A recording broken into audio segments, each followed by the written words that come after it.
Today on Doomed, we did it.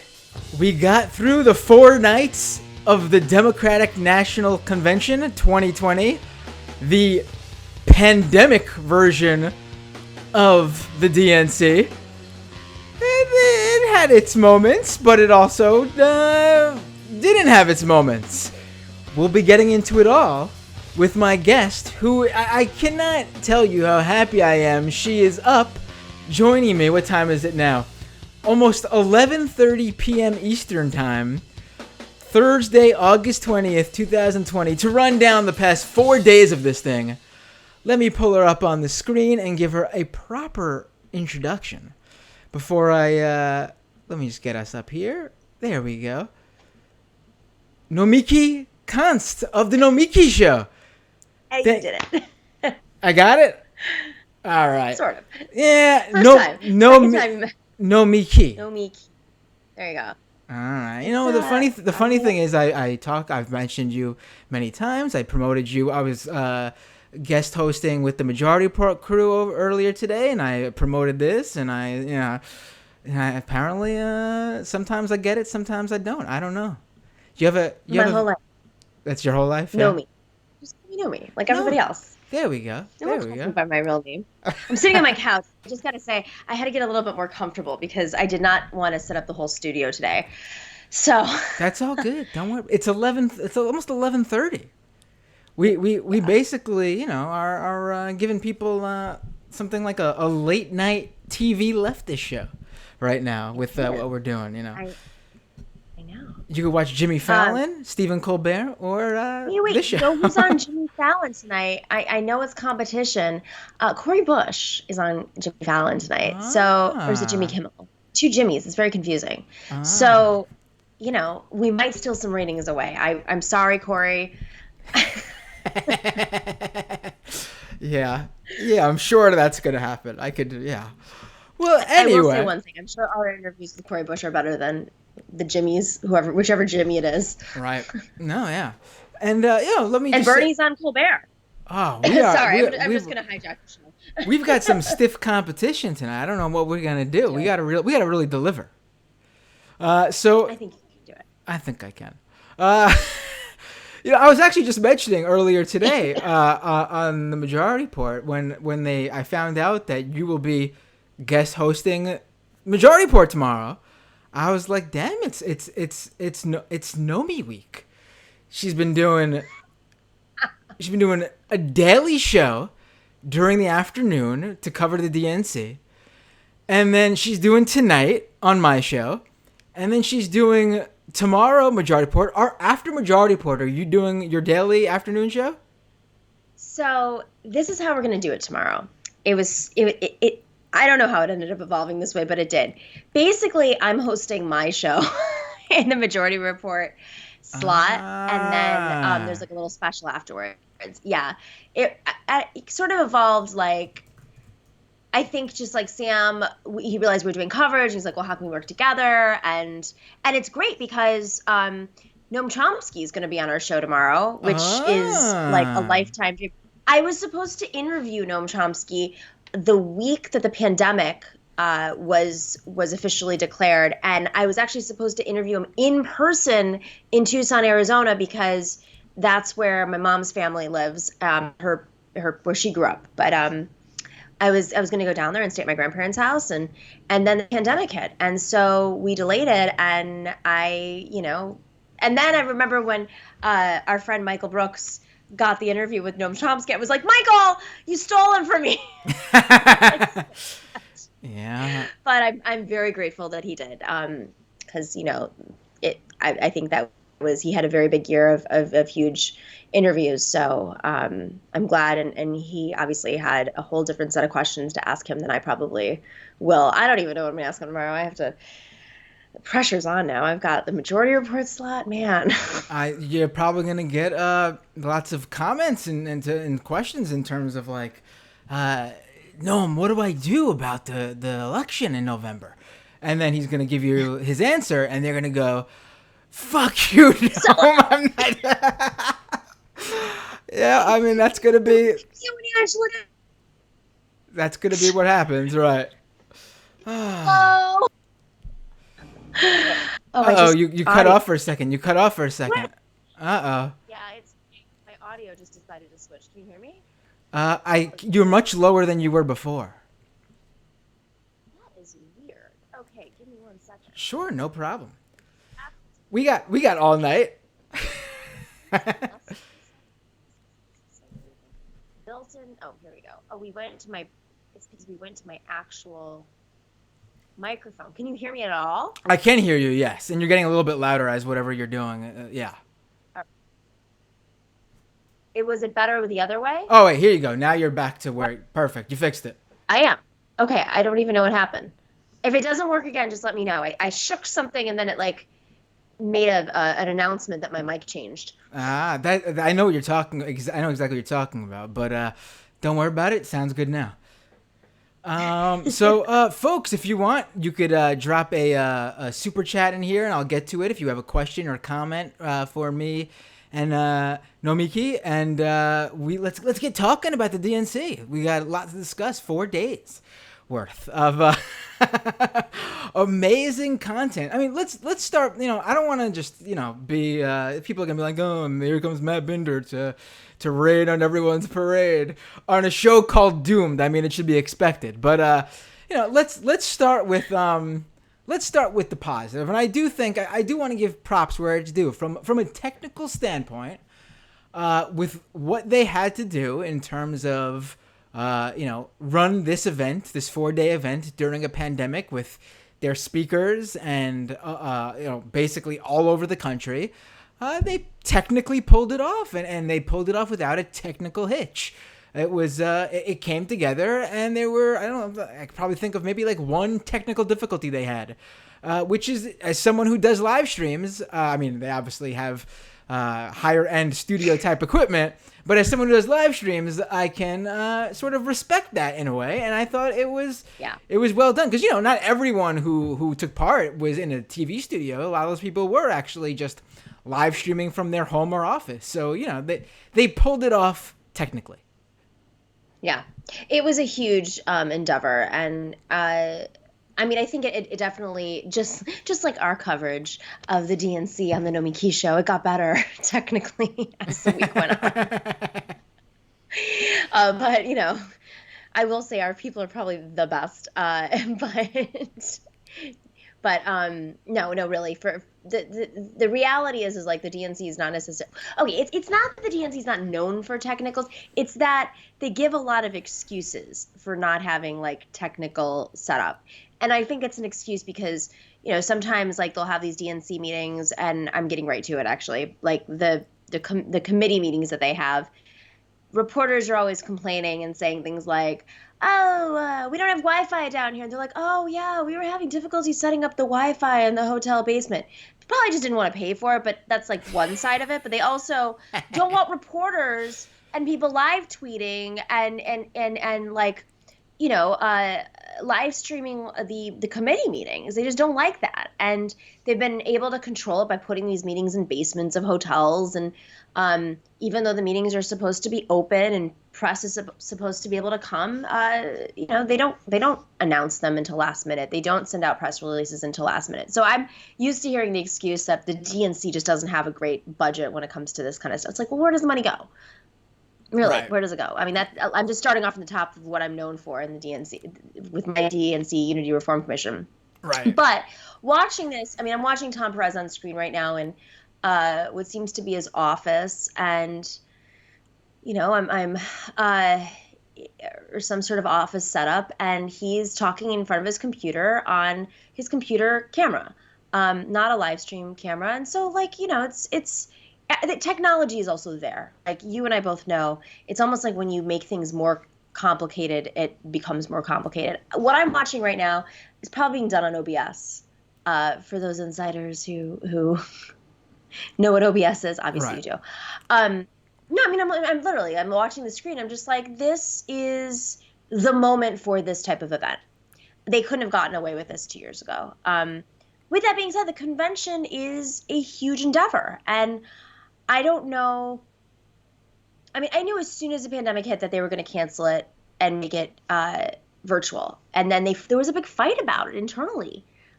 And then they Really? finally realized, yeah. And then they really, I think they were concerned about there was some Canceling sort of, Wisconsin? yeah, that's pretty much it. It was canceling Wisconsin, canceling contracts there. A lot of, hotel owners had donated to the campaign and to the DNC, and Right. and it's a big lobbying. I mean, it should have been in Wisconsin. I always thought that, but like for instance, Miami, the DNC meeting 2 years ago. I think it was 2 years ago. Yeah, or no, it was last year. Sorry, I can't even remember. The DNC last year in August, they made the decision. No, it was 2 years ago. Excuse me. They were trying to lobby DNC members on where to put the convention, and the Miami lobbying group, the Miami committee, the not the state party, but the Miami like party, got a major yacht in Chicago at this meeting and hosted this crazy party, and it was anybody could go. There was a DNC member, and sorry, I'm in New York. It's loud, and they had like a Cuban band and like Cuban food and like salsa dancers and like I mean it was ridiculous. These swag bags and we're like, what is this? Is this like a Sunday? I mean, they wanted the convention in Miami and Wisconsin got it. I went to their party too. It was good. A lot of cheese curds. But it was much more political. I mean, obviously, it makes a lot of sense that they needed to go to Wisconsin this year, especially after obviously, if they won Wisconsin last time around, it would not have changed the results, even though it's ridiculous that they lost Wisconsin. But you sure you're not in Delaware and Joe Biden's revving his engine up behind with that background noise? Yeah. But have you seen? What's that? Did it again. It did it again. Okay, what I'm gonna do? I'm gonna unplug my microphone. It actually sounds good right now. It actually sounds good right now. So, yep, you fixed it. I don't know. I'm just not gonna move. Sorry. I'm assuming that on your show, someone else deals with all this stuff.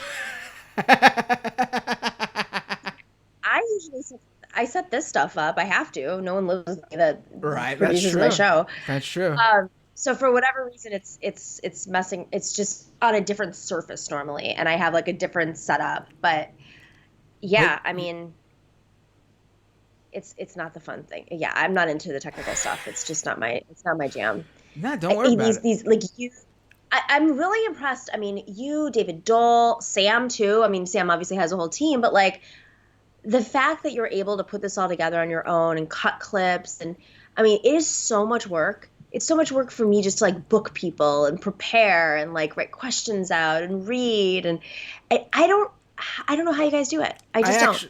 It's something I did at the Majority Report when I was working for Sam, but I actually don't cut clips because I just don't have the time for it.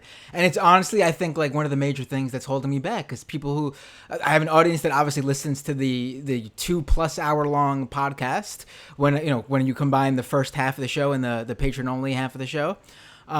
But I'm sure there's a whole nother audience that I'm missing out on because I just don't have time to cut the clips because a lot of people I'm sure don't watch a 2 hour long podcast or even an hour long podcast.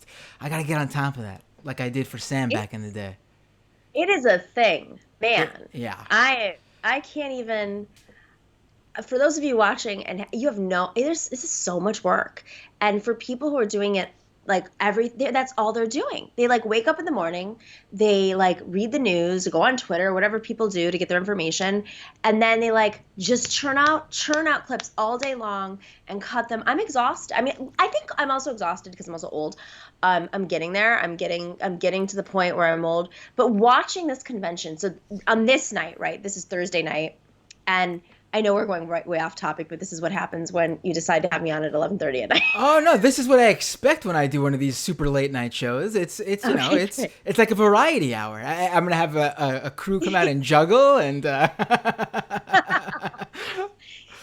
So I can't. Well, I can sort of juggle, I guess. But usually at like 11, Thursday night, first off, every night of a convention is a party. You're just living off of adrenaline.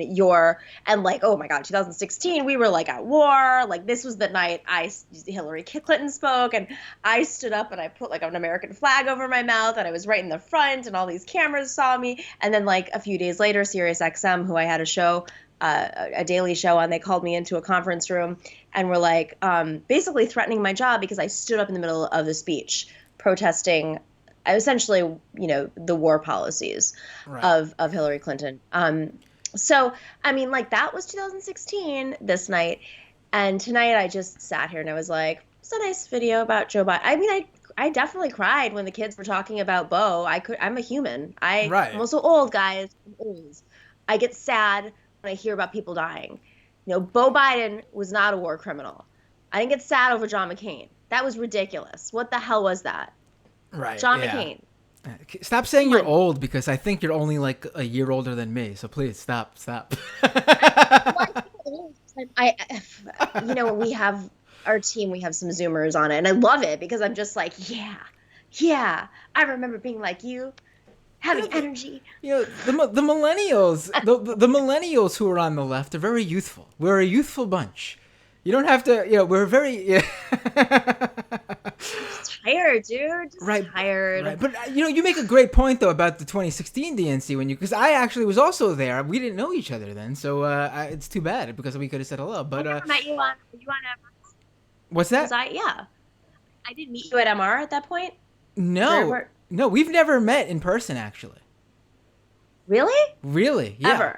Ever? I don't believe we have. No. This is how the media world works, or at least how I work. Sometimes I have no sense of like who I've met in person, because sometimes you're doing things remote, sometimes in person. I remember why you probably think you met me, because we were in the same room just a few months ago actually, and we did not meet each other somehow. You were at the Michael Brooks show that I was a part of in early February.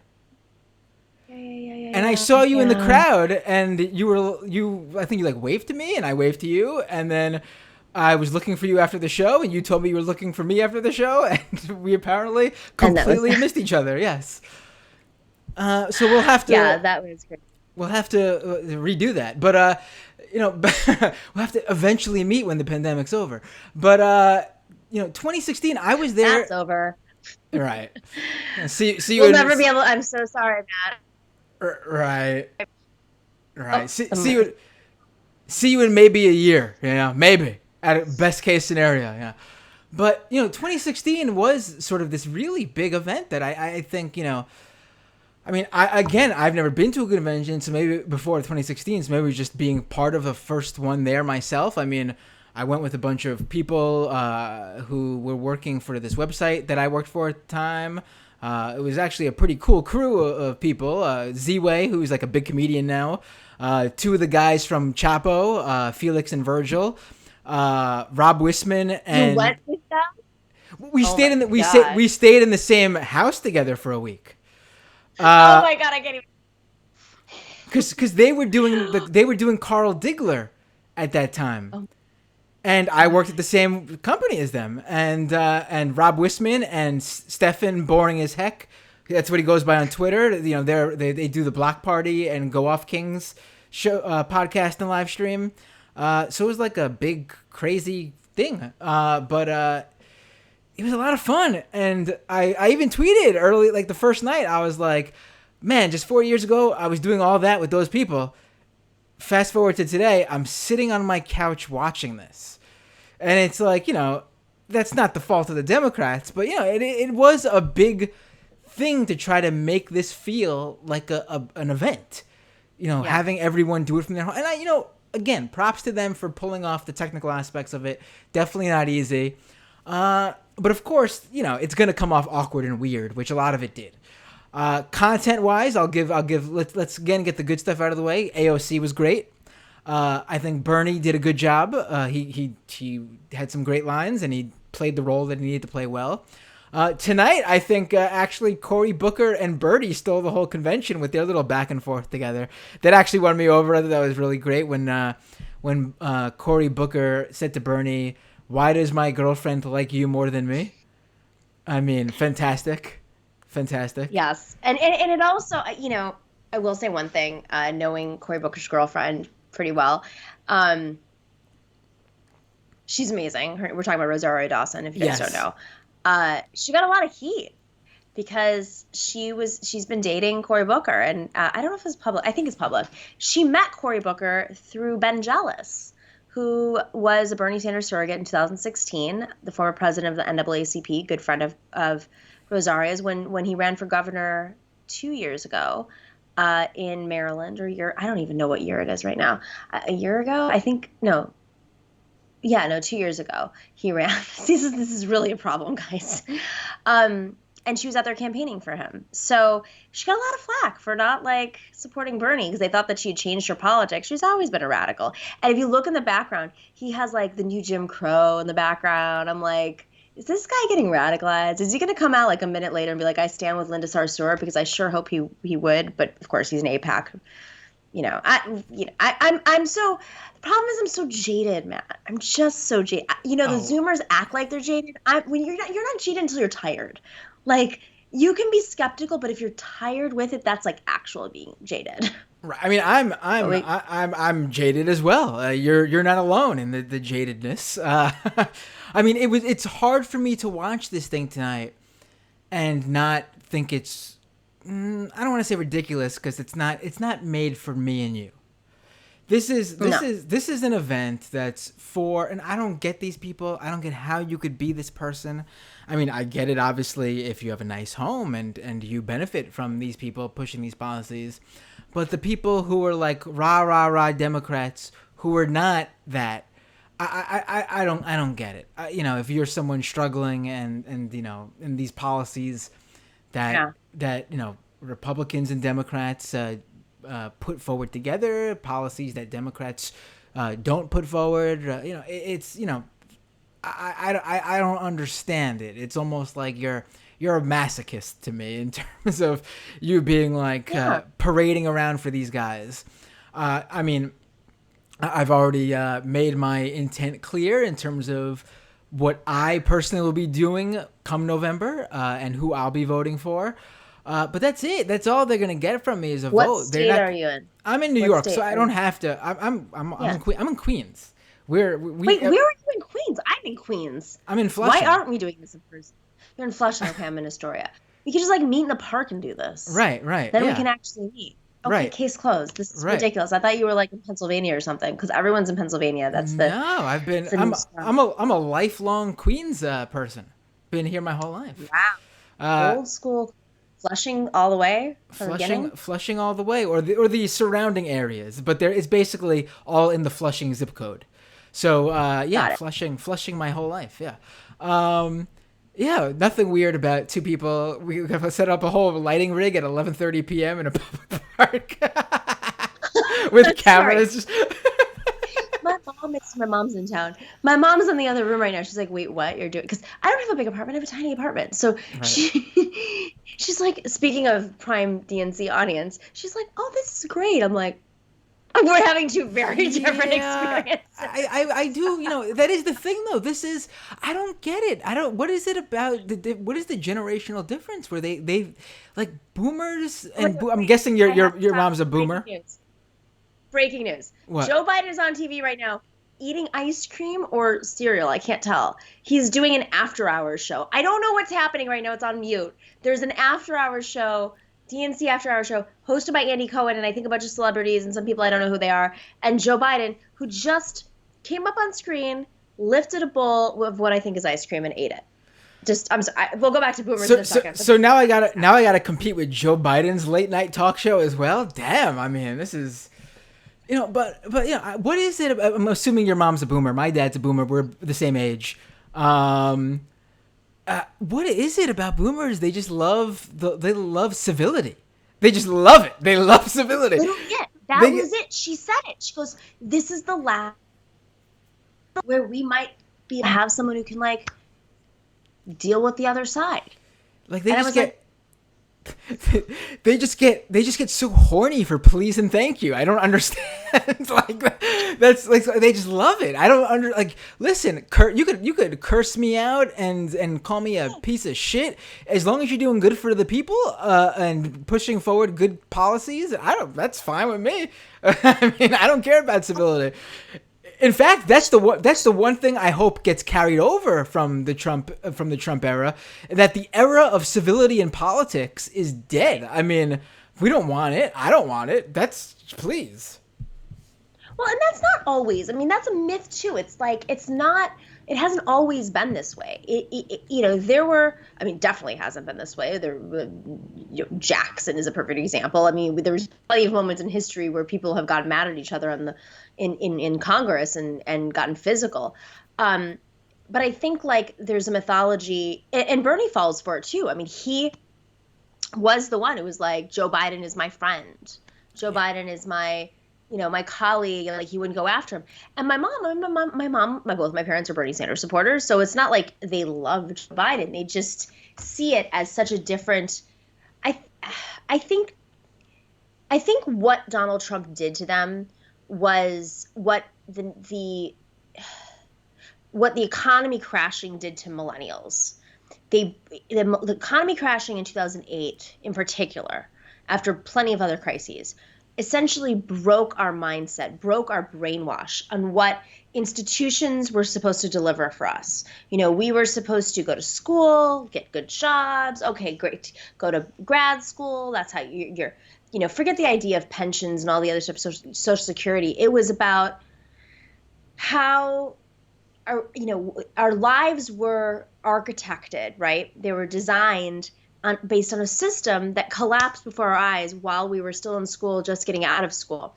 And I think what Donald Trump does to a lot of these boomers in a very different way is it's just like the idea of the presidency has just collapsed. And then like all of the things that have come with it. I don't even know if I definitely don't think most boomers can digest just exactly the specifics of what's at risk with the Trump presidency continuing, because they're not able to hold Joe Biden's feet to the fire in the way that, like, if they understood those risks, they would say, okay, great. I understand, like us. I understand we have to vote for Joe Biden. Yes, we get it.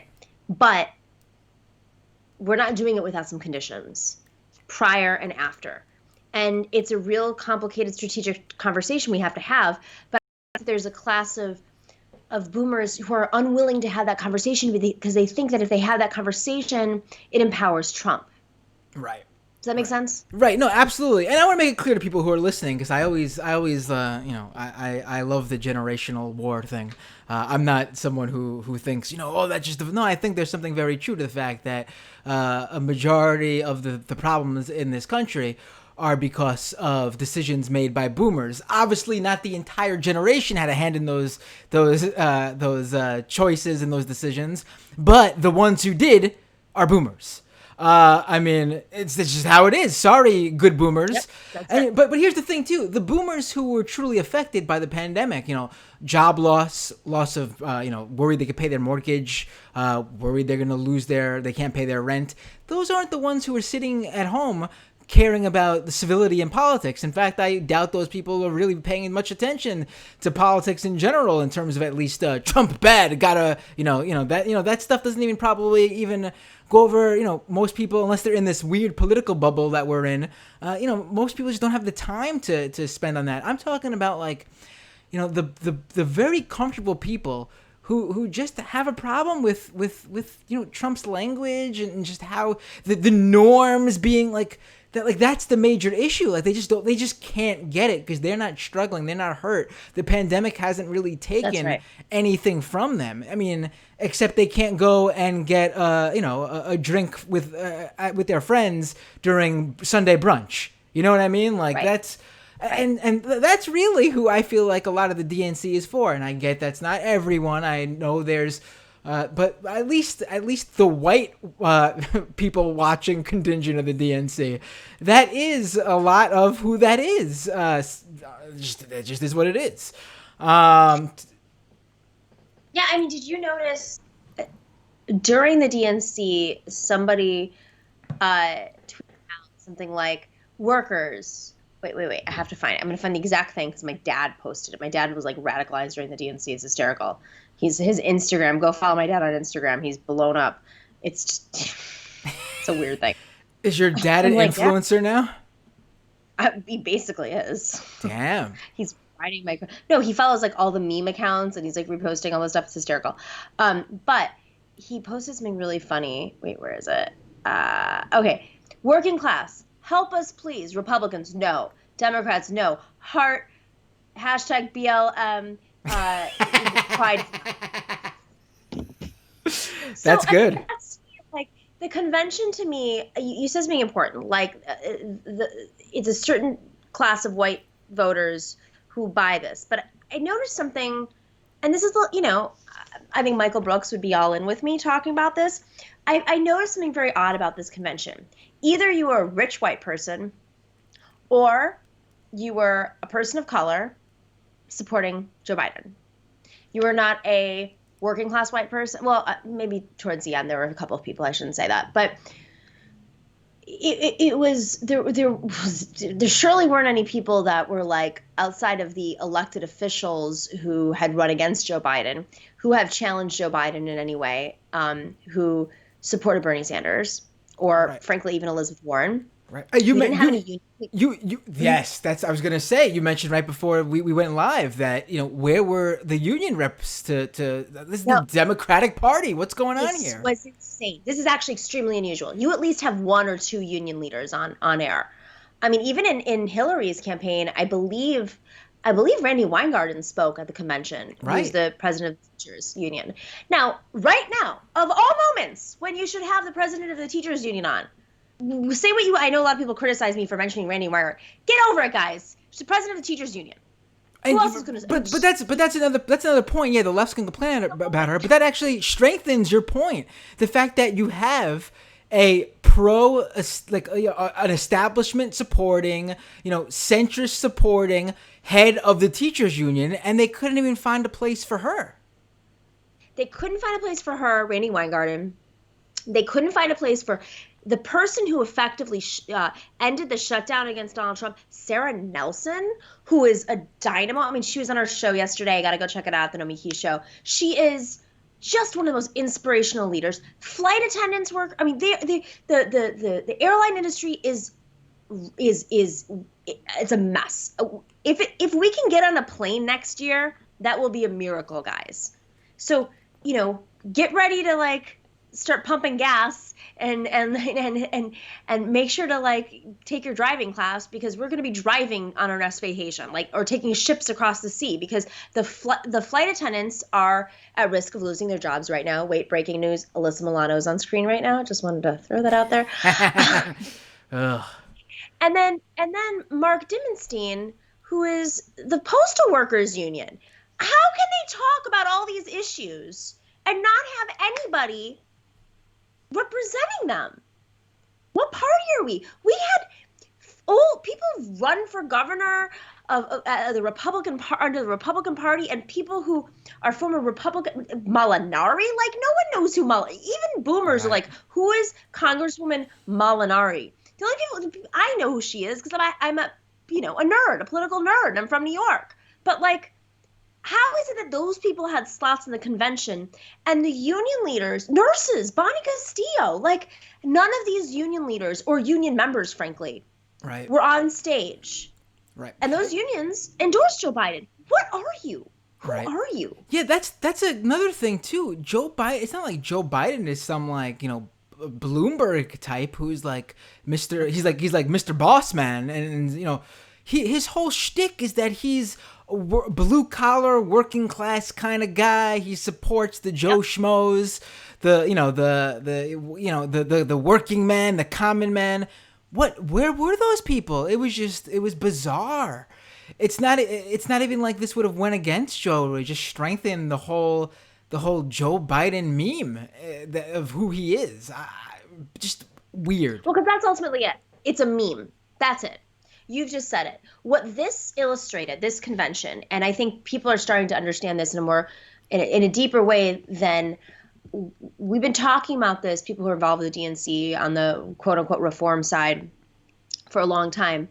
But Jim Zogby, Dr. Jim Zogby, was part of the Jesse Jackson campaign, was the first person to introduce the idea of like Palestinians being people and a recognized state at the DNC, and it still is not recognized. And the attacks on Linda Sarsour today are evidence of that. But Jim Zogby, he was on the Unity Reform Commission, on the Platform Committee. He was the chair of the Sanders Institute. He's a long time. He is deputy campaign manager for Jesse Jackson, like real guy. Right. And he said, Nomi, he says this all the time. Nomi, I've been on the DNC for 25 years. I've been in this fight I've been to every convention, since he was like 25, whatever it is. He's like, the DNC always treats us DNC members like we're props, whether it's a convention or a meeting. They don't tell you what's happening. They don't have real votes. They have dynamic speakers. You're part of the women's committee, the ethnic council, the youth council, whatever it is. And you show up and you see some speakers and nothing happens. And for him, he was on the executive committee of the DNC. He never saw a budget of the DNC. They would show, what their idea of a budget was last year was a pie chart. You're part of hell. Any of these big banks that should be investigated, they still show their budgets prior to spending to their executive board, not after. I mean, that was like the compromise. I mean, like, well, at least show it to us afterwards. No, there's no line items. And so you sit there and you say to yourself, okay, so what is this? It's just theatrics? It is just it's a commercial. And of course, there's contracts attached to it. So the convention right now, I mean, it's a major effort. The staff usually, staff of the DNC who stays there forever and doesn't get elected, they have a big part in this. And and there's a whole kickback game that happens with consultants. And I mean, it's unfortunate. And we saw that at the 2016 convention when half the delegation, because there's some stuff that they can't fight off, right? Like democracy. So Bernie still had like almost half the delegates. And if you watched it on TV, it seemed really great. But if you were there in the convention room, half the convention walked out. We had noise cancelers. Our signs were being pulled out of our hands. If we went to the bathroom, our chair would be removed and we had nowhere to sit. It was ridiculous. It was absolutely ridiculous. But again, props. It's what appears on camera in front of your eyes. And so what was so interesting about this convention is they didn't have to go through all that. All they had to do was create the illusion. Right. It was the perfect. It was the perfect convention for Joe Biden. I mean, I cannot imagine like it couldn't have. I know that the Republicans who are the far right wingers who think the pandemic was a hoax set up to take down Trump. I mean, that's bullshit. But I get where the conspiracy comes from because it couldn't have happened to a presidential nominee who could benefit from it more than Joe Biden. Again, it just worked out that way. The pandemic is real. I don't want anyone taking conspiracies out of this. But I mean, it just worked in his favor. It was a convention for Joe Biden, at least the Joe Biden of today. Who knows what a past Joe Biden would have handled it. But and he stayed on the teleprompter. He did a good job. He didn't call his daughter his mom or something. Yeah, I mean the speech was good. Most of the speeches they weren't for me. Most of the speeches, but most of the speeches seemed to do what they were supposed to do. One thing I noticed to bring up before when you were talking about like the union people who were given the boot, a number of like local or just statewide officials given time because of their ideological standing, and literal congresswomen, literal House members, not even put in promotional video packages. You would not even know from watching this that the first two Muslim women to ever hold office in Congress, who are Democrats, are in Congress right now. No Rashida Tlaib, no Ilhan Omar. I get that the Democratic Party doesn't like them. It couldn't be any clearer. No matter whatever Nancy Pelosi said, oh yeah, I endorsed them because they were going to win anyway. There's just not even a second in a promo package. Like, just they don't exist to the Democratic Party at this event.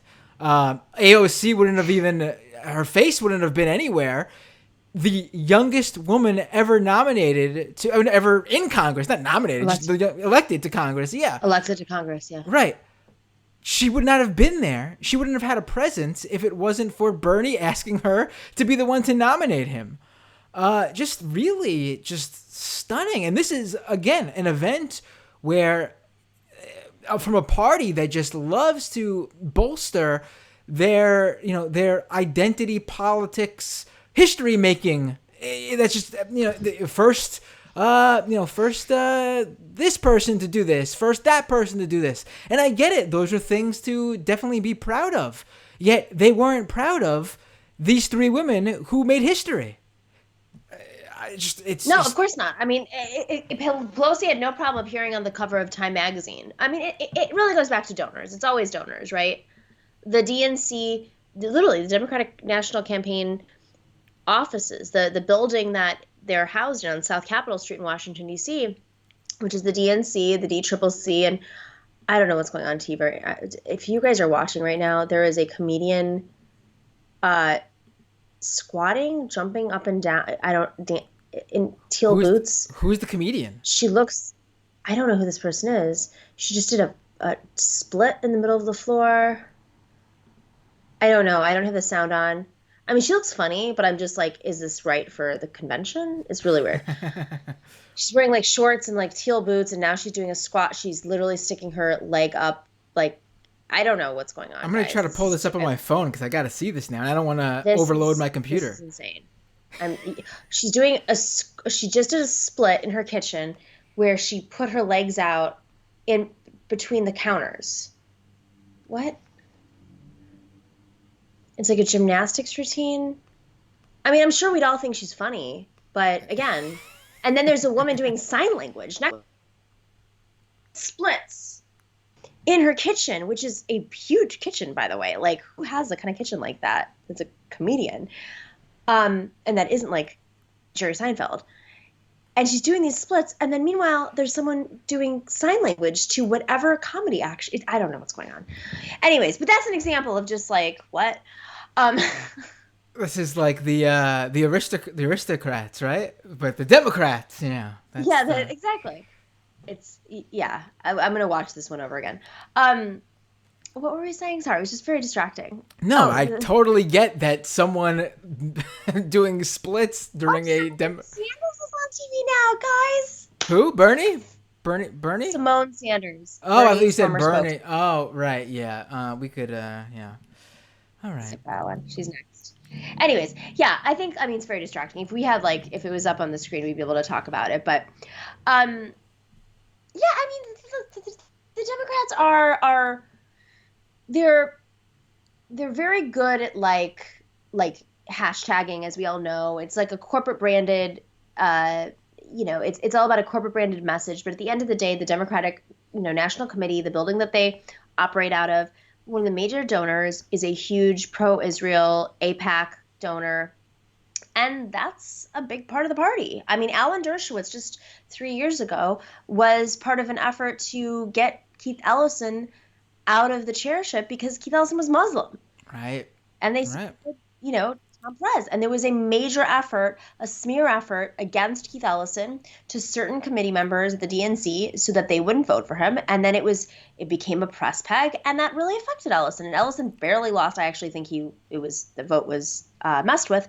But that just shows you the dynamic of what's happening in the DNC. That's been reported on before. They played some games in the final. They had a second ballot, and then suddenly all these people came out of nowhere to vote. What wasn't Pete Buttigieg part of that whole thing? Yeah, right. He was running for DNC that year. And yeah, Pete Buttigieg, who was running for DNC. People were like, "Who is this person? Why does he think he can run for DNC?" Because he just, it was, and he didn't say anything. Right. This is Matt. I don't want to depress people, but if Joe Biden is the president, the Democratic Committee is controlled by the Democrats. Center for American Progress is back in action, and probably some other organizations are back in action. That means we have to stop getting petty over whatever, Alex Morse, smear effort that right. We have to stop falling for this stuff. We have to be more sophisticated. We can't hold our leaders to the standards of there's a different, like, we have to prioritize our standards. Is the priority to defeat Nancy Pelosi, or is it I'm going to read a Politico article which is not accurately sourced and then suddenly like Shahid like ignore him and retract an endorsement? Okay, great. So, you fell for a trick. That's called a dirty trick. Welcome to politics. We have to wise up, because this is, no matter what happens under Trump or under the Biden administration, this is going to be tough for progressives, because now they have the power. All right. Let me. There's a few live chat questions, so let me get to these, and then you have a little bit more time to spend here. I want to get cool. Still watching this crazy DNC that's still going on. It's very confusing. So it's the comedy hour. Camille with the live with a super chat says the DNC felt like a slap in the face, platforming all those Republicans and shunning progressives. What really was the point to all that? It's very demoralizing as a leftist. Right. It's not for you. That's the thing. They don't care about you. They don't want you. That's not meant for you to feel moralized and ready to and fired up. They don't, you're not the audience. No, they did this in 2016. Same thing. How'd it go? Was it great? Did it work out well? Right. Colin says, did you know Joe has experienced personal loss?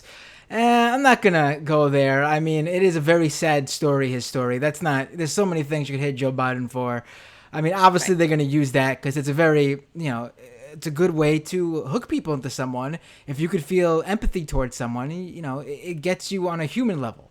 It just is what it is. It's a sad story. I'm not going to hit Joe Biden there when there's actual stuff to go after him. But Colin continues with another super chat. Bloomberg is so creepy, and having him there is obscene. Now, this, Colin, is where I will 100% agree with you. There was no point to Bloomberg being there. You can't even use the argument, Democrats needed to give him that slot because, they need to cozy up with him because he's giving them all this money. He pulled that money back. He's not giving them anywhere near as much as he originally said he would give. That's right.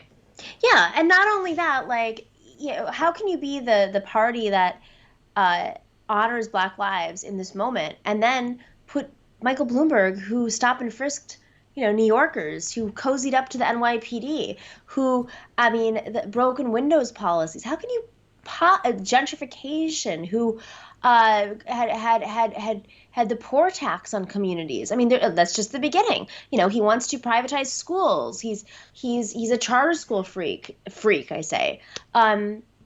I don't understand. How can you put this man on stage who literally does not? He believes in climate change. Does he? I mean, what is he actually doing to?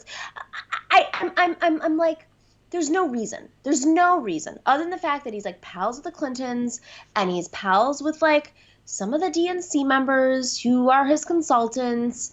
There's really no other reason for him to be on stage, because there's nothing about this moment that garners him a speaking slot that's larger than AOC's, a speaking slot over Rashida Tlaib, a speaking slot over Ilhan Omar, a speaking slot over, Barbara Lee spoke, but she spoke in a montage of folks.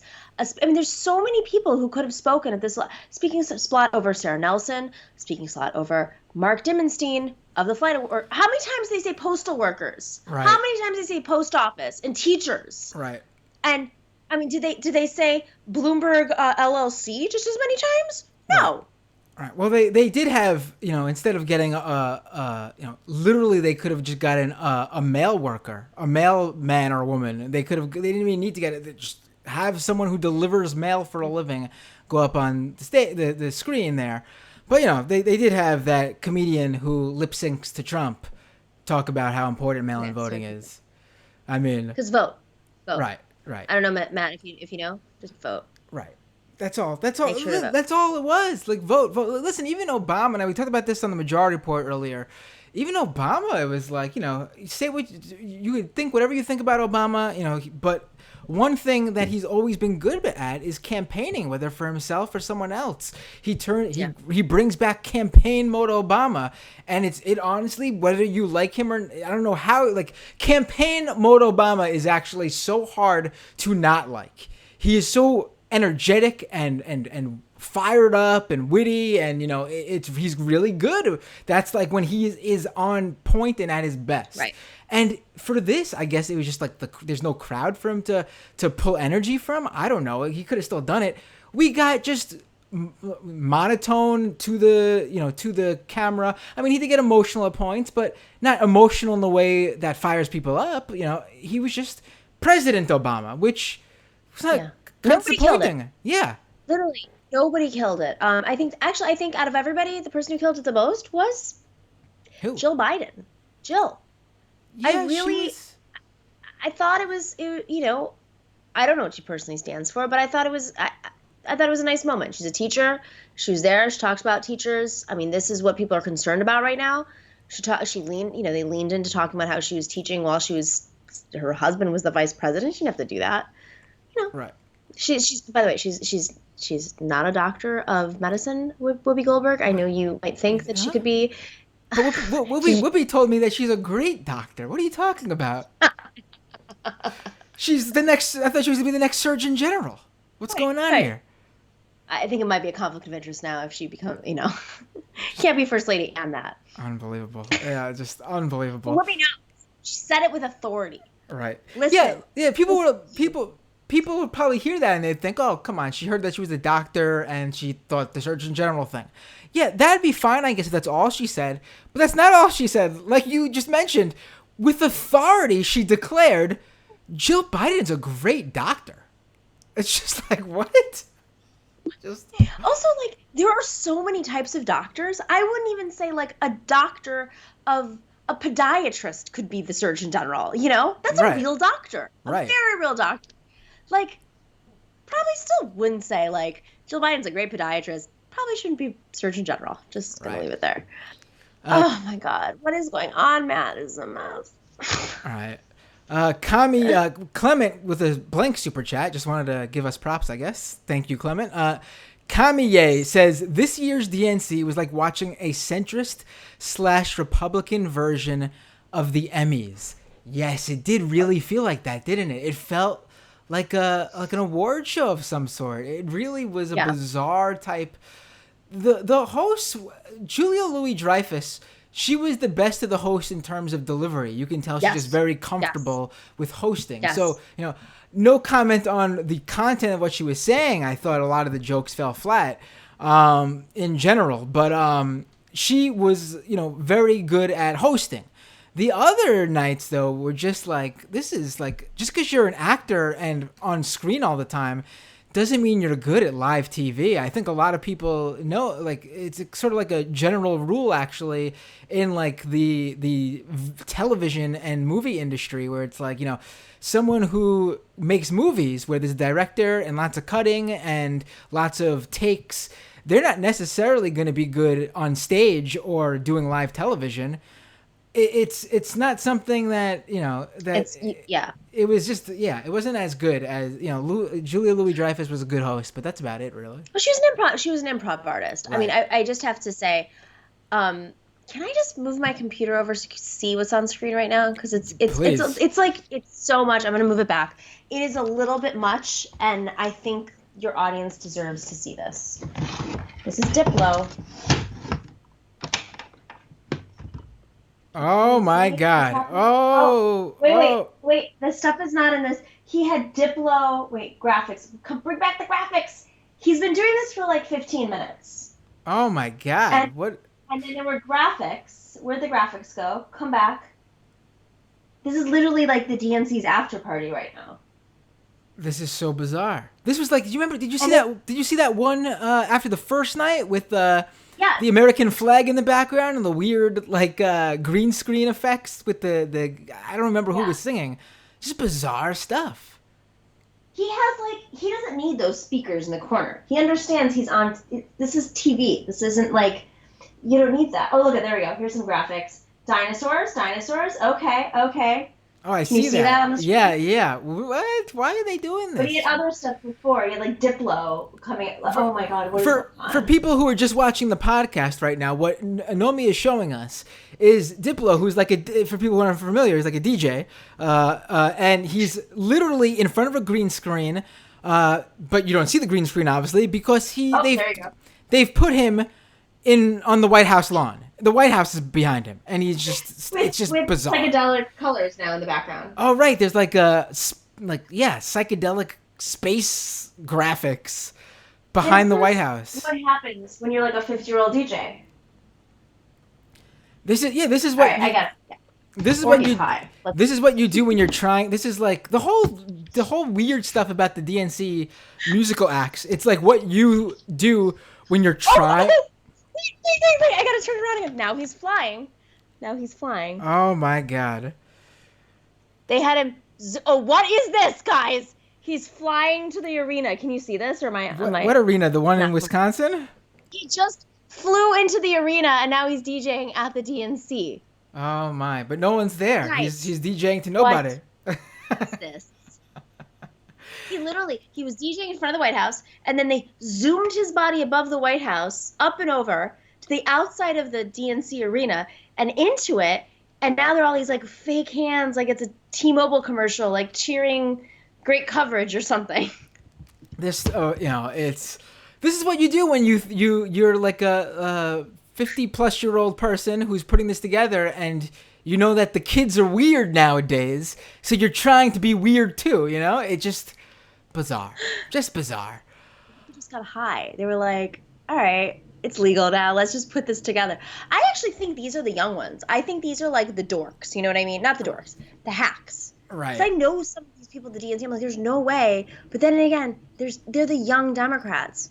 I was a young Democrat at one point, but let me be clear. There was no Sunrise. There were barely a DSA. Like, there were like 5 old guys in a room meeting. Like, the young Democrats were like organizing anti-war demonstrations in like 2004.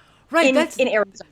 That's the thing though. Like, there's always been the left versus, the party.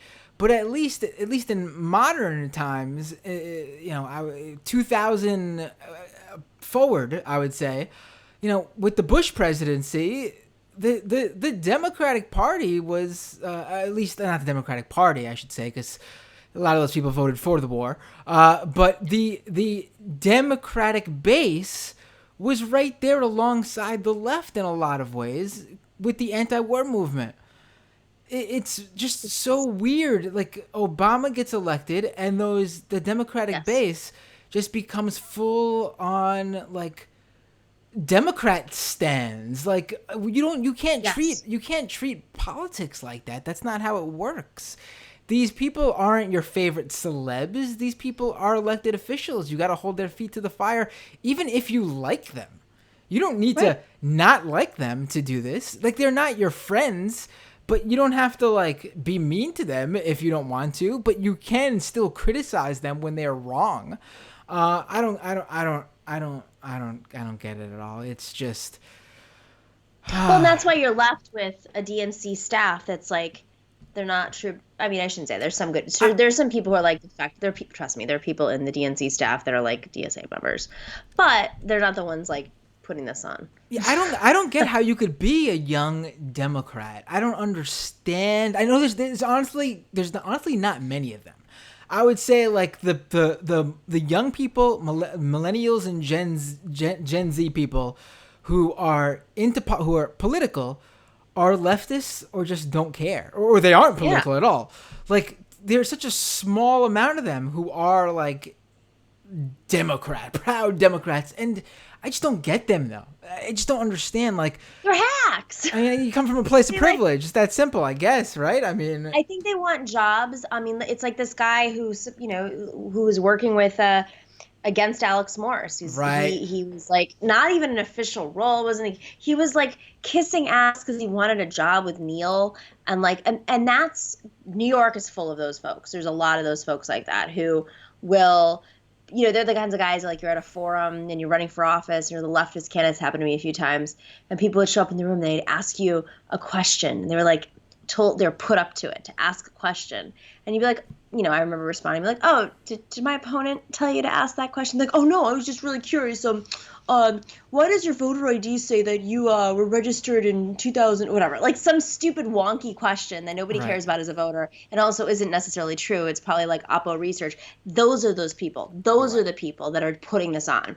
They're the ones who are like, well, I might get a job on Richard Neal's campaign as in 2024 as the deputy organizer of digital programming. It's like, I'm a big fan of your Democratic hack impression right now.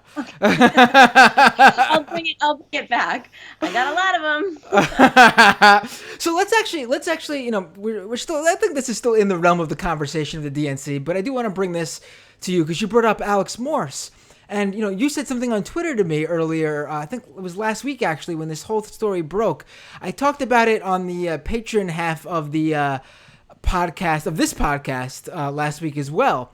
In addition to on the Majority Report last week. But this thing that happened to Morse, where this letter accusing him of basically being a creep to college students by the college Democratic Party, the Democrats on the college campus in Massachusetts, when there was no victim who came out, and then all this stuff came out about how like you mentioned, the person who helped form this letter and get these allegations that don't exist out there was this guy who just wanted a job with who Morse is running against. But you said something interesting, that this is something that like permeates throughout all these different campaigns. What can you divulge anything? Is there something? Yeah, there's a pattern here. I don't want to. There's some races right now. I don't want to. Call attention to this stuff because it's just like the perpetual effort to smear leftist candidates, and sometimes the stories get picked up, sometimes they don't, sometimes they're just like minor little things that happen online. Yeah, I mean, this is not new. There's the dirty tricks don't just happen on the right. It's not just a Roger Stone thing. It's something that happens on the left as well. And not only, the Democratic Party, it also happens on the left. It happens with institutions. If institutions have some sort of financial incentive, and that does happen with some of our candidates, I'm sorry, two things can be held at the same time. You can have institutions supporting some great candidates out there that we support as a movement, but institutions, will also have financial interests in keeping those candidates moving forward. Leftist institutions on the scale. So, I think that what I'll tell you, I'll say that when you have a growing movement like we have right now, and you have organizations that are growing rapidly, and you have very little barriers of entry, like DSA, for instance, and depending on where you are, what state, what city, sometimes people, can join and they might not have the most authentic intentions, and they might be put up to cause unrest and put smears out there and gossip that gets picked up. And I think right now when we have a media like Politico, for instance, that does not have fact checkers on staff, that perpetuates, like, there's some people who work there who will just write up stories that are straight out of an opposition research memo, or they'll talk to somebody who will try to cancel someone. And there's very little investigation. And so cancel culture becomes a weapon of the corporate class, of institutions. And when you have organizations, leftist candidates always want volunteers. And so if you want to run for office, I will give you some advice really early. Volunteers are great. They're not professionals, and you need volunteers. I'm not discounting volunteers. I want to say that, like, from the get-go. But there is a different way of dealing with campaigns when you're dealing with someone who's worked on a campaign before. And so I know I see this a lot with campaigns. They want to elevate volunteers who might not always understand the rhythms and mechanics of campaigns, the pace of it. It's a pressure cooker. So sometimes I'm seeing this a lot with campaigns right now. You'll see some people who may have been let go 8, 10, maybe in a year before because it just wasn't the right job for them, whatever the reason is.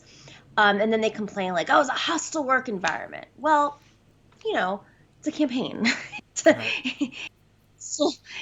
a hostile culture. I'm not making excuses for some, I'm not like Amy Klobuchar throwing staplers at people. I'm saying, like, when you start to read into some of these stories, you're like, wait, where's the there? So Right. I've read a few stories recently where I'm just like, I'm a reporter. Some very basic truths you need to establish before publishing something. Number one, a specific event. Is there a specific event? Right. Is there somebody who's on the record? Are there 2 or 3 validators that can validate that? Is there actual evidence or proof of that allegation? And even if there is an allegation, is it something that is actually worthy of publishing? Right. So if it was like, in one instance with one of the campaigns I know about, the thing that was published was, she took my computer away from me and emailed the people directly. How is that? What is that? What is that? Right. She emailed the donors directly. She had the nerve to grab the computer and say, oh, let me rewrite the email. How is that an allegation? Right. And that was presented with a bunch of other things, like she was short with me, or she's always stressed out and wouldn't give me the time. That's not real. That's not a real thing. Campaigns Right. are not like, that's not how it works. It's a very unusual environment, and unless you've had experience, it doesn't mean that you shouldn't unionize, and it doesn't mean that you shouldn't treat your workers fairly. I want to make that very clear. But I think sometimes the left is falling into this pattern of not really understanding what these allegations are, and if they're real, number one, if they're validated, and if it's actually an allegation that's like worthy of presenting.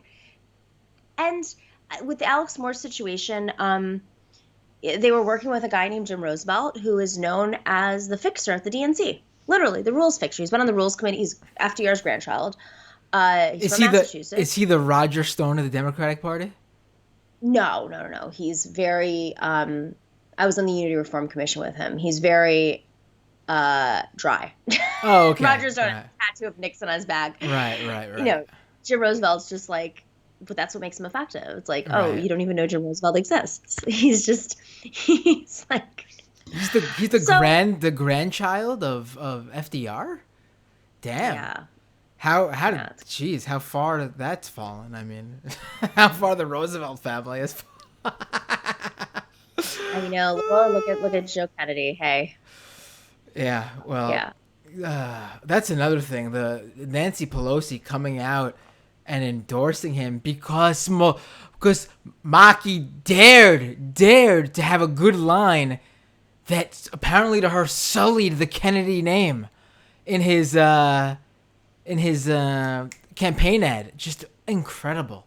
But, that should open the floodgates. I never want to hear one asshole on Twitter tweet at a Democratic primary insurgent challenger that, why are you doing this to an incumbent? Democrats need to unite. You're the House Speaker, the literal... Right. One of the leaders of the Democratic Party just opened the floodgates saying everyone should be primaried. It's okay to do. Just incredible. Right. Also, let me just... This is an important thing. The establishment shows up for their people. We don't always. And so I find it... I'm not saying that Markey's always been there for us, because he hasn't. He's not as progressive as we're laying him out to be. He's fine. He's progressive. He's the progressive person in this race. And obviously, he's for the Green New Deal, and he partnered up with AOC, and that's somehow shook them, and Kennedy thought he could get away with primarying him. But I think the reason, I don't want to put words in Bernie's mouth at all, but like, Bernie is not endorsing. He's choosing not to endorse. And I don't really see why not. You have the power. You're not running for president again. right. Maybe, he's your fellow senator. Like, this is what the establishment does for their people. And it shouldn't only be when there's this grand coalition and it's politically opportunistic for you to endorse somebody. Like, we have to be there for our people. If they put their necks out for us, and Markey didn't for Bernie, I understand that. He didn't endorse Bernie. But if it's another candidate, and there are plenty of candidates, put their necks out for Bernie or AOC or whoever, there is this loyalty that the establishment has.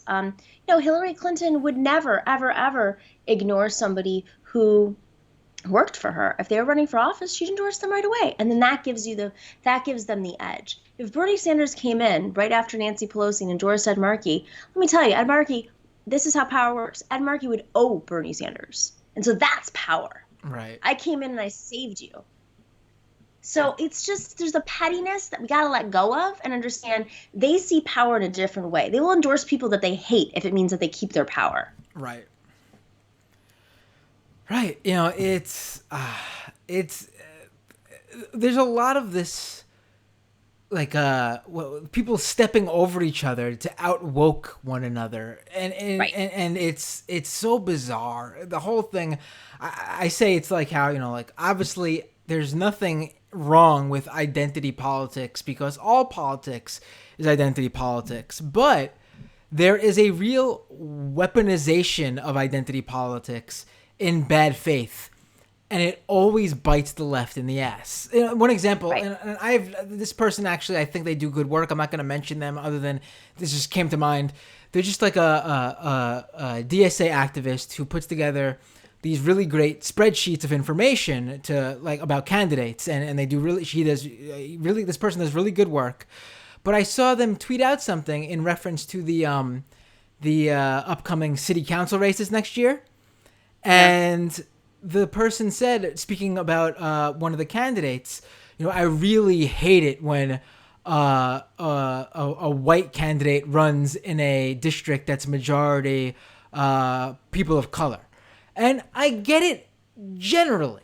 Generally, I get it, but that there wasn't no distinction made in terms of also what does this person stand for, because in my district, the favorite to win is, the city council race is one of Grace Ming's Congressman associates, Grace Meng. Right. Congresswoman Grace Ming's associates, and she, looking into her, I found out that she 2 years ago hit the streets for Joe Crowley and literally Yeah. campaigned for him to make sure AOC lost. Of course. So Oh, I she's mean, part of the machine, of course. right. Yeah. So why do we not but I guarantee you that next year when she runs for office, there's going to be a whole elect women thing around her without any mention of the fact that she tried to stop AOC from winning so a white man could beat AOC. Right.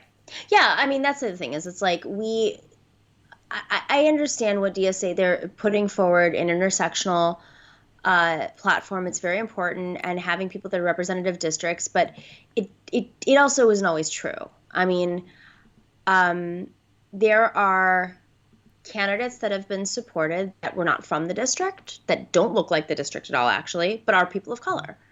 And it's not deep. And there are candidates who've been supported that have taken APAC money. There are DSA candidates. There have been candidates supported who have taken real estate money, and said that they weren't going to, and there was no stink. So what are we? What is DSA? And so Right. these are important.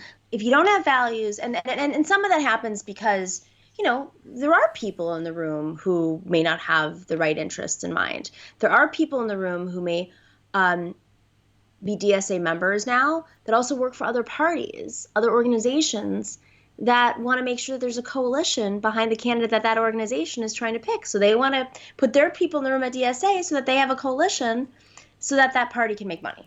You know, the interesting thing too on top of all that is that the voters, actually the majority of voters, don't even give a shit about this No, they don't. weaponization of identity. I mean, Rashida Tlaib's a perfect example. Everyone thought she was going to lose because she represents a majority black district, and the person running against her was a black woman, and she beat her by a lot because the majority voters don't give a shit about that. You know, if that black woman was a candidate as good as Rashida Tlaib, would she have won? Possibly. Maybe that is just the edge if you have two candidates who are pretty much the same on paper, but the voters actually know that they're not the same on paper, and they're not going to Right. fall for just the identity politics of it without thinking of the other actual important stuff on top of it too. Exactly. No, that's exactly it. And now with mail-in voting, people are doing their research more, it seems, and they're at home and they can think about it. They don't have to rush to the polls and make a decision, you know, in the spur of the moment, you know, on their work break, their lunch break, whatever it is. We're going to see some sort of shift, I believe, but we have to be really sophisticated. We can't fall for these tricks. We have to think about, you know, platform first. how power works, how we're loyal to people who believe in our values, and there are folks who are out there trying to listen. They want to divide us, so they're gonna. It's really easy for them to put a few people in the room to propose candidates and ideas and say things like, well, Rashida Tlaib's not African American, so she's not going to get the black vote, which is not true, clearly. They sow doubt. That's it. Matt, I have to go to bed. I know you do. You're doing. I thank you so much for sticking around as long as you did. You went way over. Cut it like that. No, it was just so interesting. Diplo's still on, so I mean, I didn't go that much over. The DNC's partying it up right now in their living rooms. Right, we're DNC's cooler than us because we're gonna clock out and they're still gonna be hanging out in front on the White House lawn apparently. Well, now they're in the mountains of. Seems like Colorado, but then there's also some tropical rainforest, so I'm not sure where they are, to be honest. That's the background. All right. No, but I appreciate you. I'm glad that we had this conversation. I have a big show tomorrow, so that's kind of why I have to wake up early. No, I totally get it. No, I was gonna, I knew I was gonna say you have a big show tomorrow, right? So, Nomiki, thank you so much for joining me tonight. I really appreciate it. It's always a pleasure. We should do this more. Let's go meet in Astoria Park or something, or Flushing Meadows or something. Right, we should definitely. I mean, no one else is doing live things like that. Maybe we could. That could be like the niche we carve out because of our locale. Yeah, there we go. It'd be like Twitch in front of like the what's the tennis stadium called? Oh, Arthur Ashe Stadium. Yeah, Arthur Ashe Stadium. Yeah. All right, Nomiki. Break in. We can just go play tennis. Right. Oh, yeah. Why not? No one else is there. Everyone, go check out the Nomiki Show. Also, go watch Nomi on the Majority Report tomorrow. Anything else you want to plug? Right. No. Tomorrow's Noam Chomsky, Bhaskar Sankara. I think Sam's going to call in if he can make it work. And then I believe Brianna Joy Gray is joining us as well. So that's going to be a crazy show tomorrow. Damn, all-star cast. Yeah.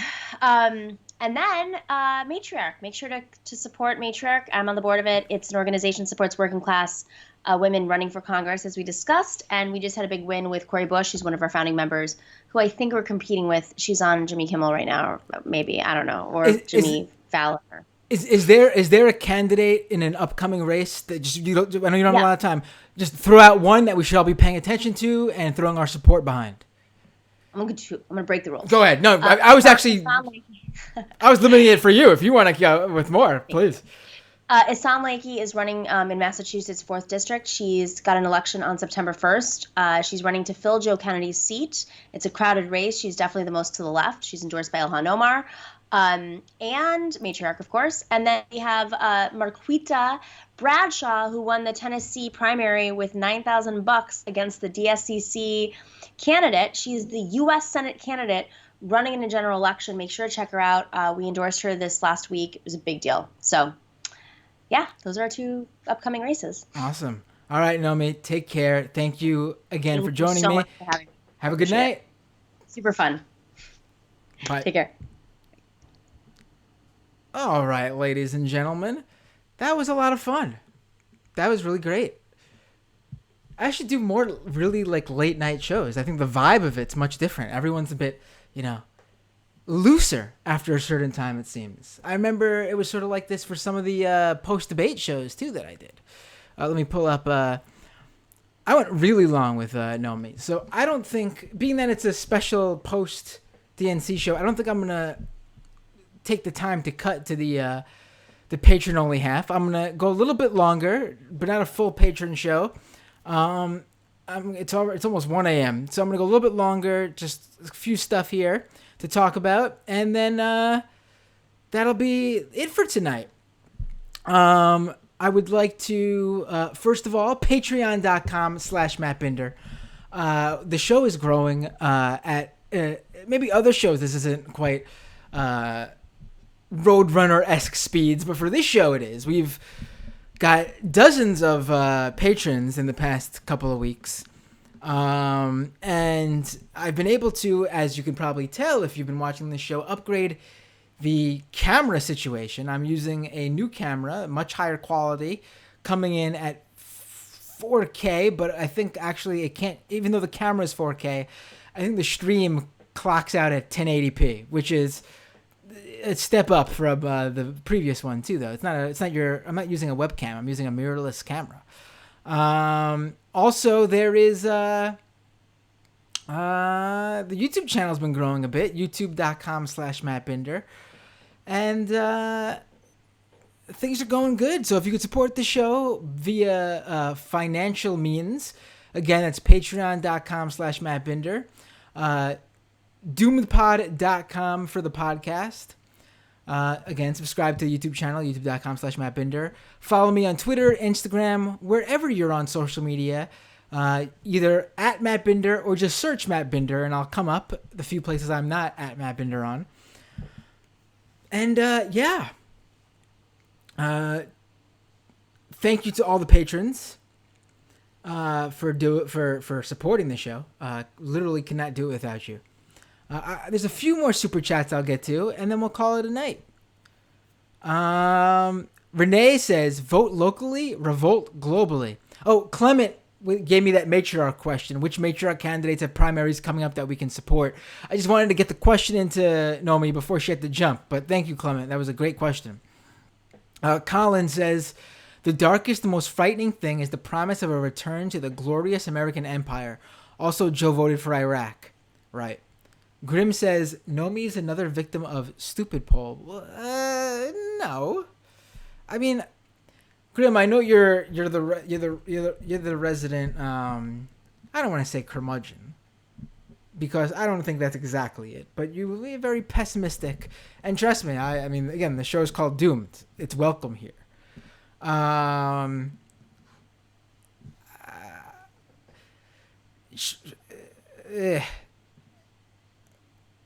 I think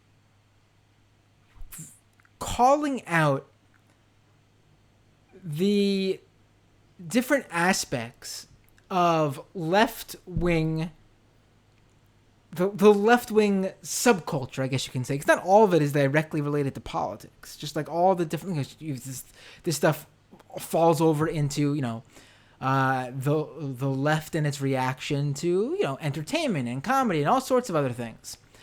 I think there's a huge difference between calling out the ways these things are weaponized against the left, which I do all the time, but you never say I'm stupid, Paul.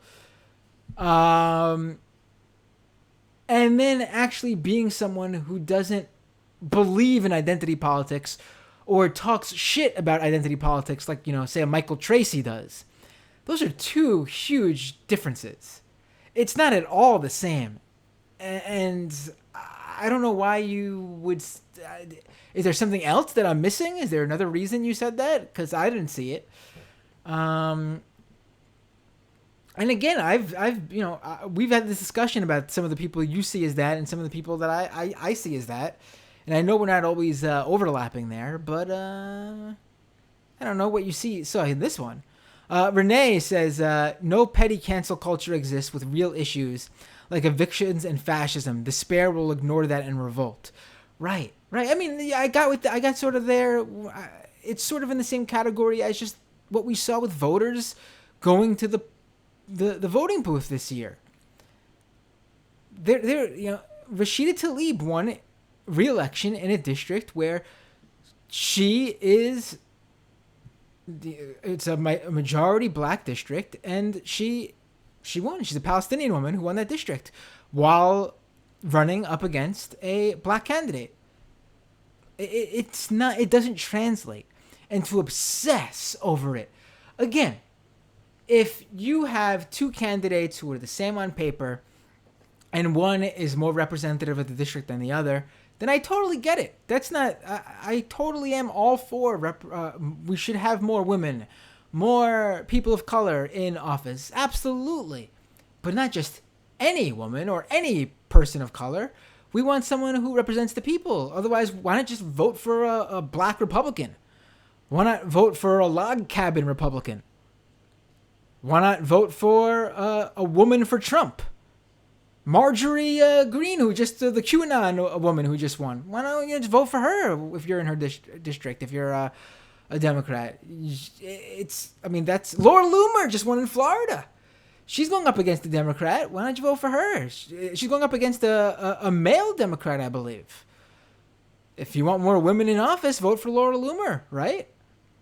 I mean, it's not just that. And the Democrats, or at least the establishment Democrats and the centrists, just fall for that. But of course, those rules never work for them. They only use that stuff to weaponize against the left. For them, if there's a white male incumbent who's being challenged by a young Puerto Rican progressive woman, then of course we rally behind the white male establishment candidate. He's the incumbent. That's what we're talking about here.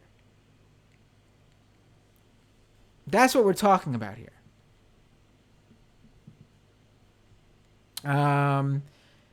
Miss Heathen says, yes, Matt, more women fascists. Champagne Communista says, because generalizing is intellectual laziness.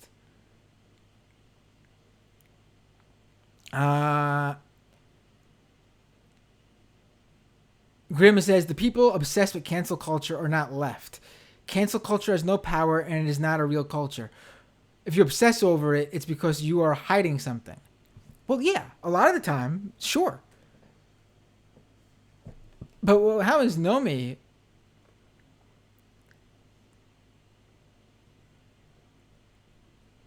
I mean, no, but there is, I'm rereading what you said.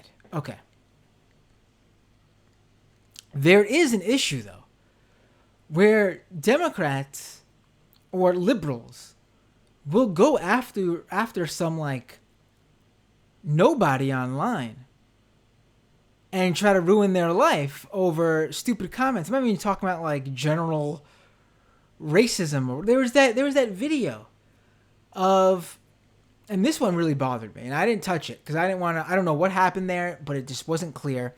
There was that video of some guy holding up a camera to a woman who was crying behind her car, trying to hide her face and her license plate or something. And this guy is screaming at her, saying that she called him a racial slur, but he didn't get it on tape. And then, as that video is going viral, he starts trying to sell merchandise with different quotes that were used in that video, trying to monetize his experience. That is obscene. And again, we don't know what happened because it wasn't caught on video. We just have a woman getting really over exacerbating herself, very emotional on camera. Clearly she has some sort of issues to go that over the top over this. And he's just harassing her, claiming she said these things to him. When again, it's all just he's just claiming it. And then he's trying to monetize it. And I believe actually it even came out later. This is a guy who was a right-winger who just goes around now trying to claim that people say discriminatory things against him in order to try to go viral.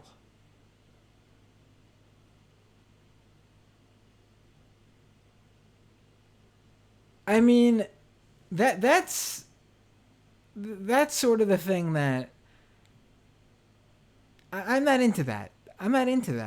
Because you get guys like that, grifters like that, who are trying to become an influencer or a meme out of it. It's just not.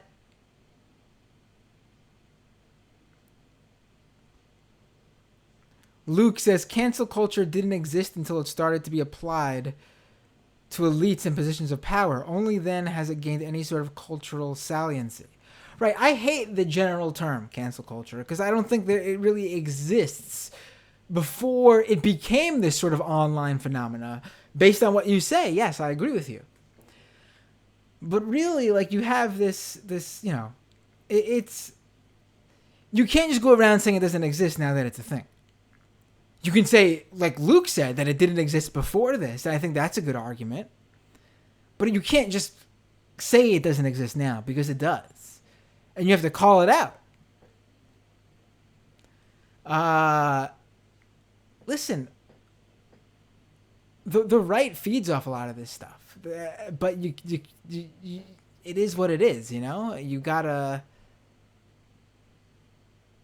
It exists. Ryan says that video was fucked. Right. And it was a huge difference from that guy who caught that woman in Central Park. Because that video clearly showed that that was the, you know, I don't think people understand this. The thing that made that Central Park video so crazy was just that woman changing in an instant like that on camera to pretend she was scared of her life, because, and faking to the police on the phone that a black man was approaching her. When we saw her not have that scared demeanor before she turned it on, like she was acting in a movie for the police call. That was what made that video so crazy. It showed a real life thing. And the guy who videoed it, you know, you could, I think his whole thing with the dog is very weird or whatever. And you could, the idea that he brings dog treats to bother people who keep their dog off the leash. I mean, that's certainly a weird thing. And I think that guy is not very, I mean, sometimes some people are assholes and you just gotta turn the other cheek and just walk away from a situation. But nothing that guy did, dog treat and all, warranted what that woman did to him with the phone call. So I think that showed a real... And again, that guy was actually came out and said he didn't want that woman to be punished any more than she already was in terms of the video. He didn't want to press charges against her or anything. When local politicians tried to turn her into a... like really bog down on her and really try to like get charges against her for it. You know, there's a huge difference between that and that video I was just talking about with the guy attacking that woman who was in hysterics.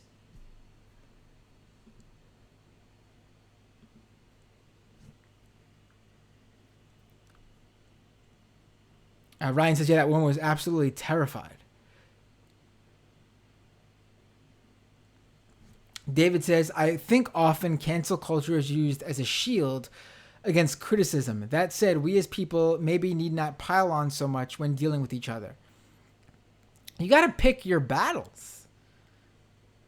I mean, you want to shame some right-wing reactionary, I'm all for it. Get people who have some sort of power or some sort of audience or some sort of grift, someone who's hurting people. Don't really, I mean, sometimes I even question who I'm just screenshotting to dunk on Twitter, and I've passed on a number of things. Like, I'll look at how many followers they have, who's following them, how often people, influencers or high-profile accounts share their stuff. I think of these things when and sometimes someone will say something so ridiculous that I feel the need to call it out regardless of their stature or whatever. Also, I think follower count is a bullshit metric a lot of the times because, again, I have close to 50,000 followers. Yeah, sure, I have an audience, but I have no real economic or power or authority. Am I not going to dunk on someone with 10,000 followers who's got $10 million and works on Wall Street or something? No, I should. I think that's another dynamic. People just look at follower counts and think, oh, you're a... There's people there's TikTok kids with a million TikTok followers who live in their parents' basement and have no real power. You're going to say they can't dunk on a politician who has 50,000 followers or something?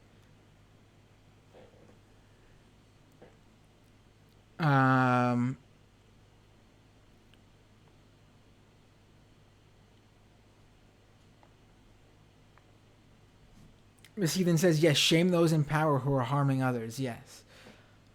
Pro B says, thanks a lot for doing this, old Matt Binder. Yeah, no problem. Miss Heathen says Michael Tracy, Andy No, Tim Pool, Steve Crowder, cancel, etc. Cancel all these fuckers. Right, and the thing is, some of those guys can't be canceled. Crowder, Pool, especially those two. Tracy and No don't really have the audience that, yeah, they make good money off what they do, but they're not. Pool and Crowder have like a little media empire going where they literally can't be canceled. They got to a point where there's nothing you can do. Frankly, doesn't mean you can't shit on them and try to lower their fan base by making other people realize they're a bunch of tools. But right now they are in a place where I don't think they can be canceled.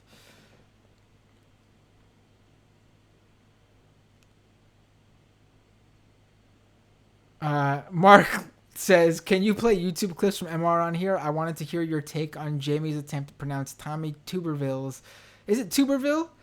Tuberville's last name on MR last week. Maybe you have a new clip here with me. I will say that this new camera has been actually making the computer run slower. Definitely eats up more processing power than the old camera. It's probably better for me to grab clips and have them downloaded on my computer than trying to stream you guys clips.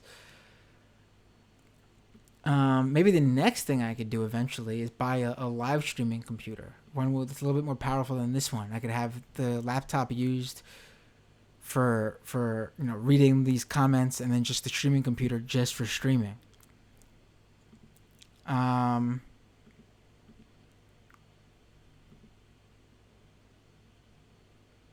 think there was a few more super chats. I want to make sure I get to the super chats.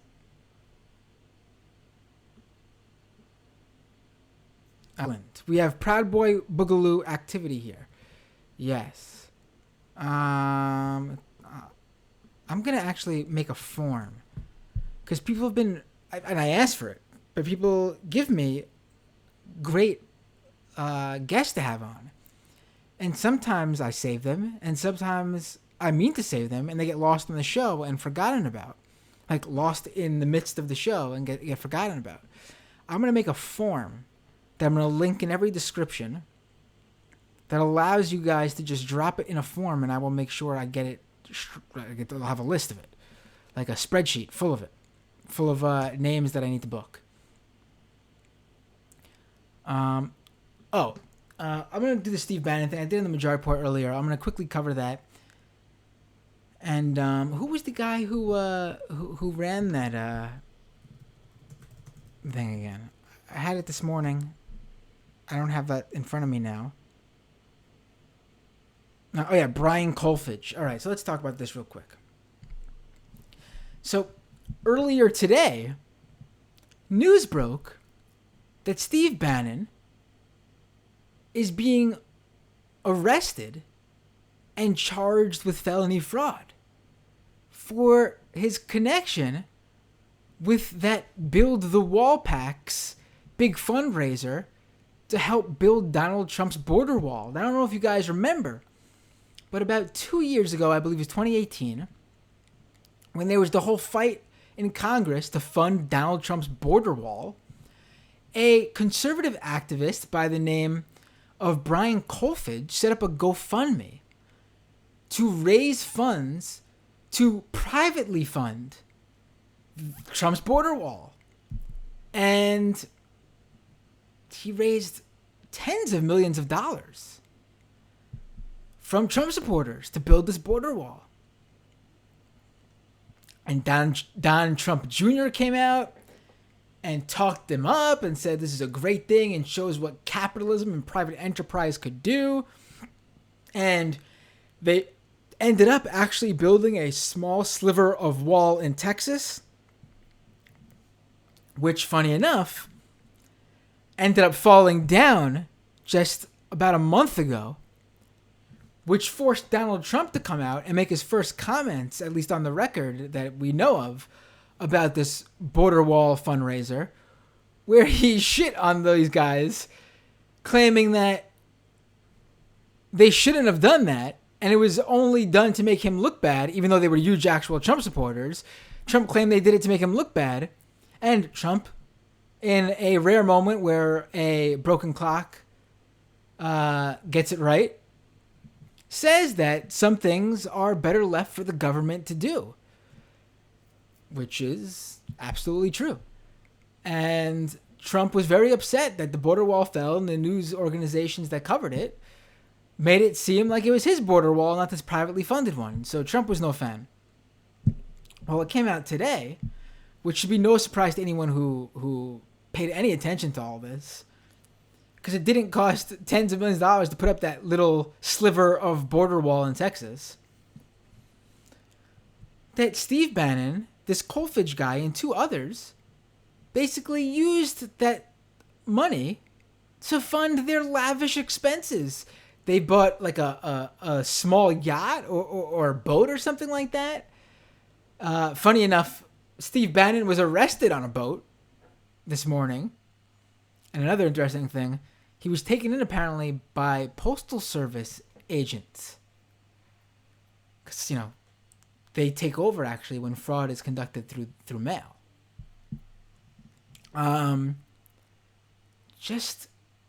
And Trump came out and had to talk about it again, and he tried to downplay Steve Bannon's connection to him. You know, he was only Trump's campaign manager for the campaign he run that got him into the presidency, and he only was part of the administration early on. You know, it's not. That's all. That's all.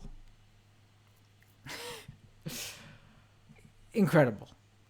I mean, if you look at Steve Bannon, there's no doubt that guy was going to run some sort of grift. If you looked at this border wall GoFundMe, no doubt that was bilking money out of marks, idiots who thought they were who were giving money to help build Trump's border wall. Please, stunning.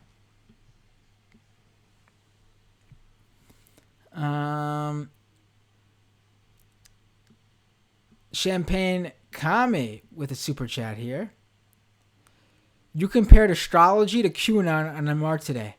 Although the modern practice of it is complete fiction, the ancient origins of it are valid. Oh, that's what I was talking about, though. People who pay attention to horoscopes nowadays, like they read the magazines or whatever horoscopes are big in now, and think it actually has any bearing over their life. Not whatever it was used for throughout history.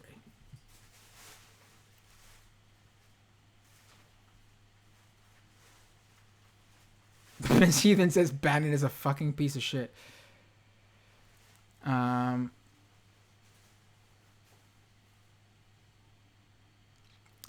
says, spoiler alert, Jamie doesn't really try and pronounce the last name.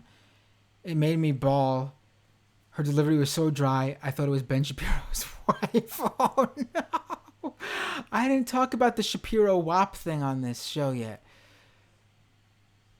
Oh, it's too late to get into it now. I'm too tired to fall on the floor laughing right now. I'll have to do it another day. Now, I don't know what I'm doing next week quite yet. I don't know if I'm going to do the same like this week, where there's the one show on Thursday to wrap up the RNC. Or I'm thinking of maybe, now they won't all be this long, obviously, because this was a complete wrap-up of 4 days with Nomi. I'm thinking of doing maybe like a 30 to 45 minute show at the end of every night of the RNC, because obviously, especially for this show, where covering conspiracy theories and right-wing reactionaries is the bread and butter here. It's the meat and potatoes of this podcast. I'm thinking of doing a shorter version of the podcast every night, Monday through Thursday next week. I'm really considering it. What do you guys think?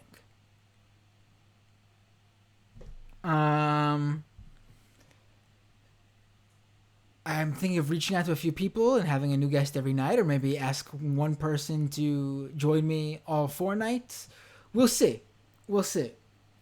I'm not. There'll definitely be a show next week about the RNC. I know the majority report is on vacation all next week. I told them, what bad timing to do that the week of the RNC. Now I can't, due to personal obligations, I can't do a show the time our majority report would go live at noon. But I can possibly do a daily Monday through Thursday show, I should say, next week. After every night of the RNC. I'm going to consider it. I'll let you guys know. Follow me on Twitter to keep posted. And I'll also post it in the Patreon, on patreon.com/MattBinder. All right, folks. That's the show. Freebies. You get the whole thing. Members, thank you. I know I just the way tonight worked, the way it is, it's now 1:10 a.m. Just it made more sense to just keep it going and then pausing and then cutting it later for the members. I'll give you guys member stuff to make up for it, I promise. And also, like I said, I got the equipment. I got the Patreons that I wanted to hit to start doing this. I'm going to start doing these short YouTube clips. I already got a list of some to do. Some really good ones I think you guys would like to share around. This was a fun night. Thank you all for joining me tonight.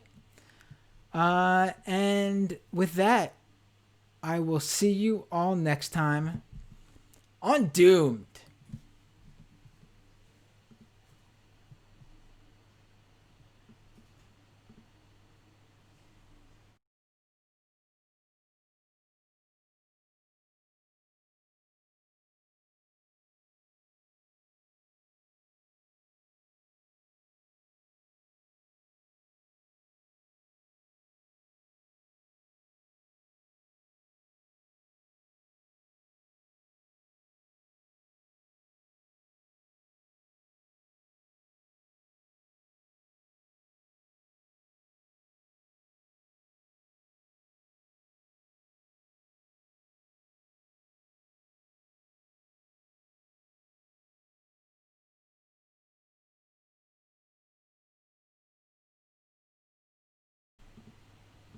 Oh wait, I forgot to mention.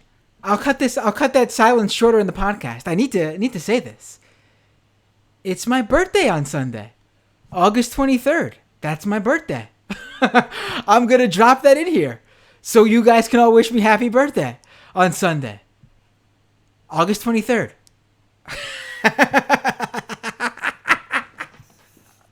All right, now, take care everyone.